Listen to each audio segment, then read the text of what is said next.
everyone, here are my UFC Fight Night predictions. Fight for the Troops, which is December 10th, free on Spike TV at 9 p.m. So definitely check it out. And what you need to check out as well is the MMA Girls page at spike.com. All my videos are there, and they're there before I put them anywhere else. So check them out in the UFC section on spike.com. First prediction is Koscheck versus Yoshiyuki Yoshida. Now, Koscheck showed a lot of heart in his fight against Edgar. I mean, he took a lot of hard shots and just kept on coming.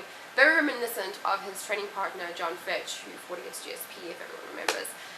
Now, Koscheck took that fight on short notice, and now a little bit over a month later, he's stepping back into the cage. Yoshida's first fight was against War Machine, and he actually choked him up with an anaconda choke. And his second fight was supposed to be against Carl Parisian, but it was scrapped because Parisian got injured. So this should be a really good fight. I'm excited to see it, and I'm picking Koscheck to win, and hopefully he'll come in healthy for the fight. Next prediction is Swick versus Huele. Now, this is going to be a pretty hard fight to predict. I'm really excited to see it. Huele is a well-rounded fighter from Canada, and Swick's also pretty well-rounded too, and I think he has the edge with the striking. So I'm thinking this will stay standing and have Mike win the decision.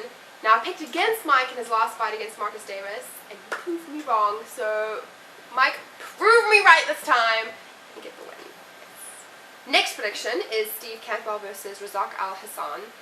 Now that the WC has dissolved their 185 and 205 pound divisions, we'll get to see good fighters like Campbell in the UFC now. Yay! Campbell's last fight, he beat the WC champ Brian Stan and took him the belt.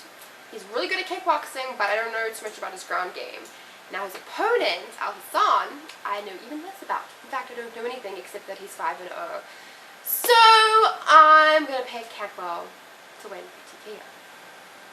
Next prediction is Tim Crater versus Nate Alfre. Now, Nate is undefeated, and from what I know, he's a jiu-jitsu guy. Now, Tim is a black belt in jiu-jitsu, and he was on The Ultimate Fighter. He fought CB Dollaway, lost in the semis, if I believe, yes. And he's also a former Navy guy, so I'm feeling there's a little incentive for him to be fighting, for, raising money for the troops and all that kind of stuff. I give Tim the edge.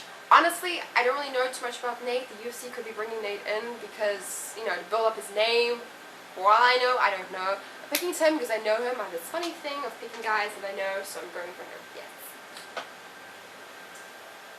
Last prediction, and we're going out with a bang. Edgar versus Wiman. I'm really excited to see this fight. Wiman's improved tremendously. If you guys remember, he knocked out Thiago Tavares in his last fight, which was really entertaining. And Edgar beat Hermes Franca.